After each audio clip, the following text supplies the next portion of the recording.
Bonjour, bonsoir tout le monde. Dans cette vidéo, on va vous présenter le logiciel MATLAB et on va vous montrer comment travailler sur ce logiciel.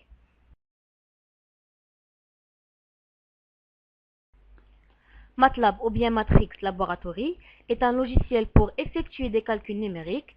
Il a été conçu initialement pour faciliter le traitement des matrices, mais il est maintenant utilisé dans tous les domaines des sciences qui nécessitent de faire des calculs. Parmi ses intérêts, la programmation est infiniment plus rapide pour le calcul et pour l'affichage, une bibliothèque très riche, la possibilité d'inclure un programme en C ou C++. Elle a aussi la possibilité d'exécuter du code en dehors du programme, un code très facile à comprendre et très lisible, et une aide très bien faite. Parmi ces inconvénients, la vitesse de calcul sur ce logiciel est moins rapide qu'en C ou C++.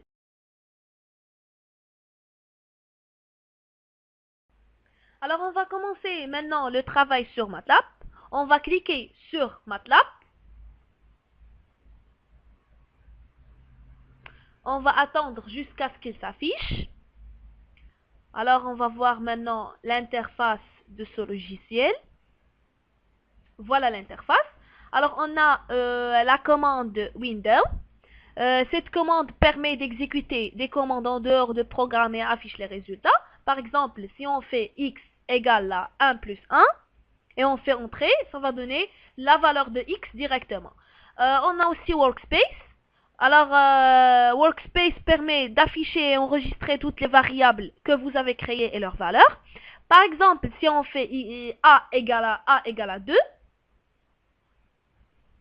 et on fait entrer, dans Workspace, on va trouver le nom de la variable qu'on a fait, et la valeur minimale et la valeur maximale. Alors, ils donnent toujours toutes les variables qu'on a déjà créées.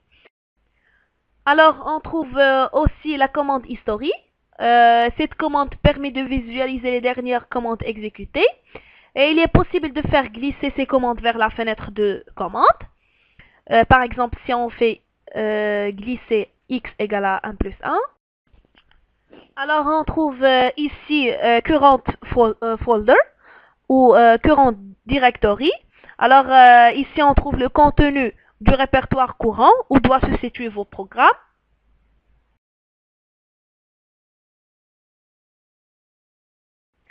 On va vous montrer maintenant comment faire des simples applications sur MATLAB. Par exemple, pour afficher l'année, le mois, le jour, l'heure et une minute, seconde, on va écrire sur la commande clock et il va donner le résultat. Alors voilà ici l'année, le mois, le jour, l'heure, minute et seconde. Alors pour afficher la date, on tape tout simplement date et puis entrée et la date va s'afficher. Passons maintenant au calcul au mode courant. Si on veut calculer le volume d'un cylindre qui a un rayon R égale à 4, on va taper R égale à 4.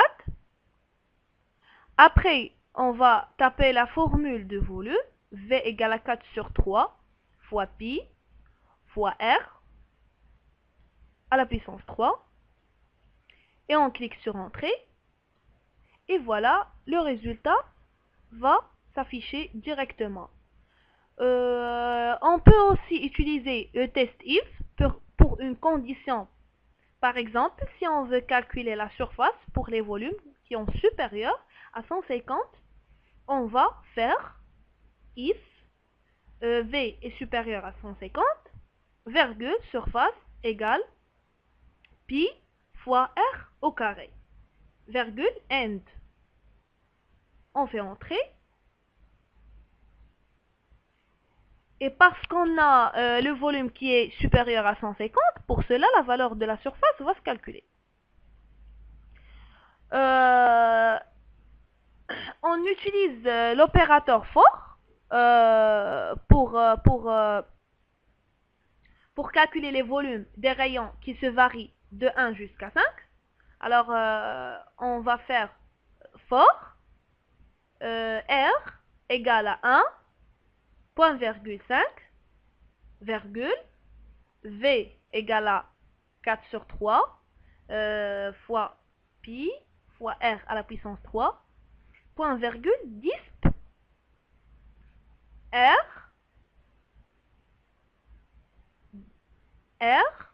v.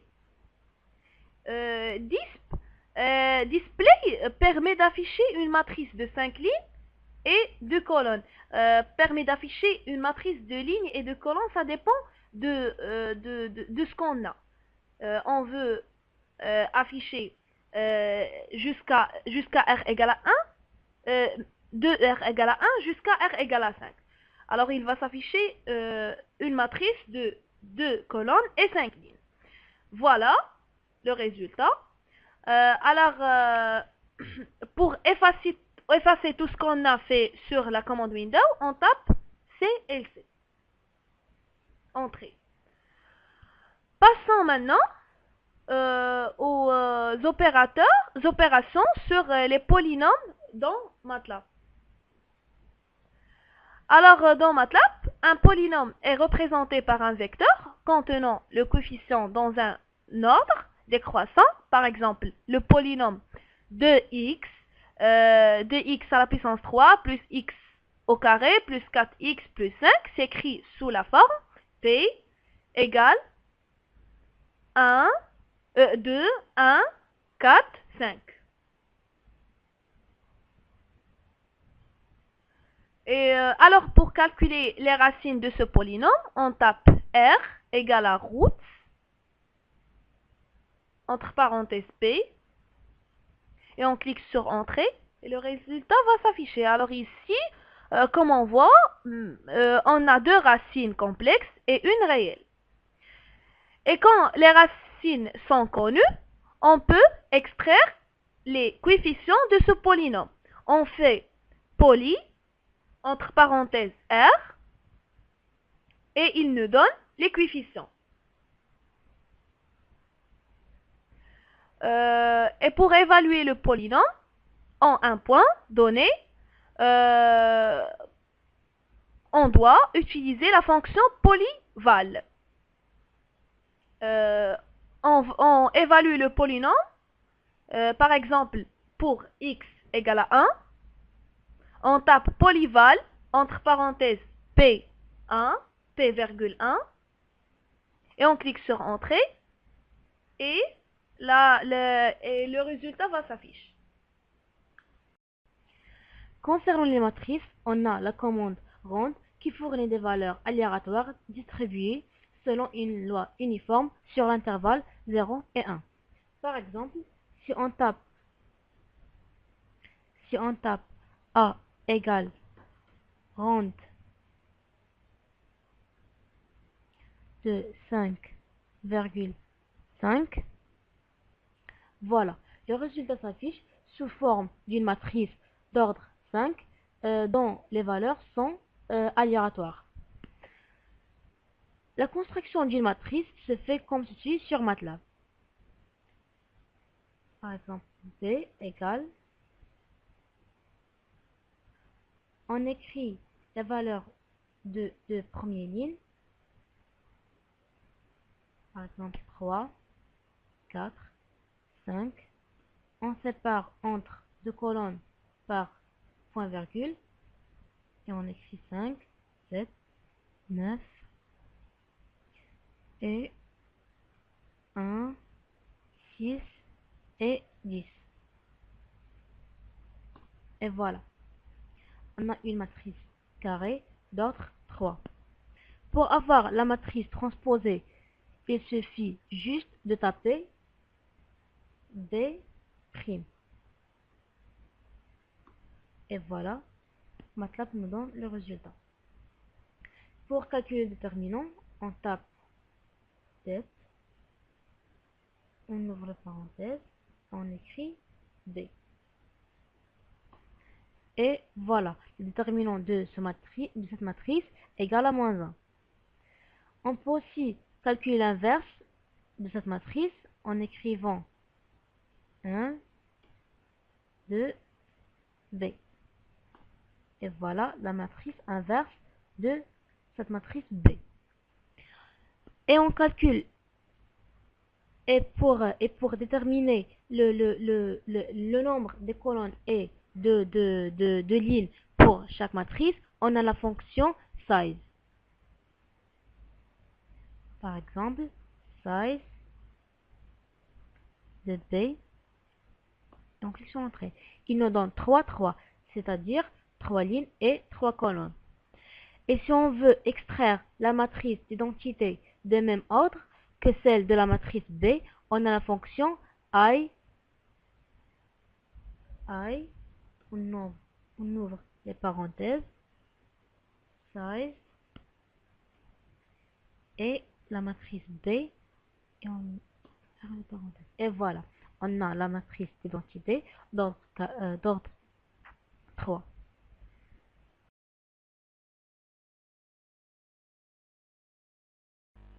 On peut faire plusieurs choses sur MATLAB concernant le domaine de génie civil. Par exemple, pour notre application, on a choisi cette poutre-là. C'est une poutre hyperstatique soumise sous une charge uniforme qui est égale à 20 kN par mètre et une longueur de 4 mètres. Et maintenant, on va calculer la flèche maximale de cette poutre. Alors, on a déjà les efforts fléchissants et les efforts tranchants. On a Tx égale la réaction dans le point A moins 20 fois x. Ce qui nous donne Mx égale à Ra fois x moins 20 sur 2 fois x au carré. Et on a déjà la formule de la flèche qui est égale Ey seconde égale à le moment en fonction de x, qui est égal pour cette poutre Ra fois x moins 20 fois x au carré sur 2. Et on extraire les deux autres équations en faisant l'intégrale.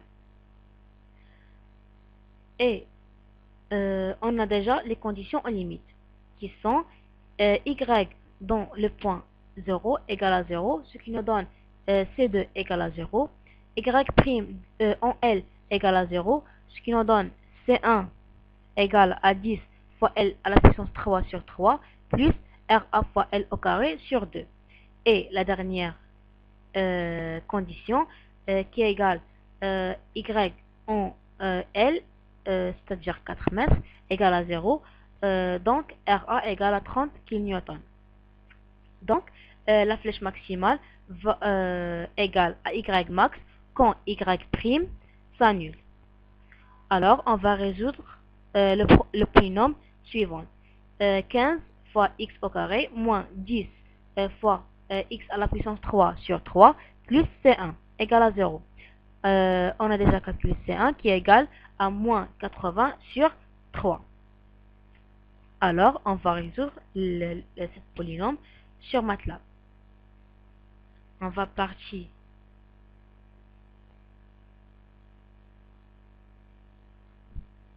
on clique CLC pour supprimer ce qu'on a fait et on entre maintenant le polynôme.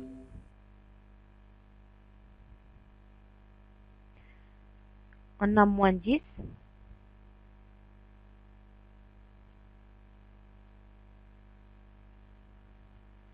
sur 3, 15, 0, moins 80 sur 3 et on ferme les parenthèses. Voilà. Maintenant, on va calculer les racines de ce polynôme. Root de t égale. Alors, on a le résultat sous forme de 3 valeurs. La première est, c'est logique parce que la dérivée y' déjà s'annule en L selon les conditions en limite. La troisième, c'est une valeur négative, alors on ne peut pas la prendre parce qu'on a des longueurs. Donc la valeur qu'on va prendre, c'est x égale 1,6861. On va entrer maintenant la valeur de la constante y a égale à 30, qu'on a déjà calculé. Voilà. et on va entrer le polynôme y max qui est égal, selon la troisième équation, celle-ci, RA fois x à la puissance 3 sur 6, moins 20 fois x à la puissance 4 sur 24, plus C1 qui est égal moins 80 sur 3 fois x, plus C2 qui est égal à 0. Alors, y max égale moins 20 sur 24, RA sur 6, 0, moins 80 sur 3 et 0. Et on ferme les parenthèses. On clique sur Entrée. Et maintenant, on va calculer la flèche maximale lorsque x égale à 1,6861. Donc, en utilisant la fonction polyval.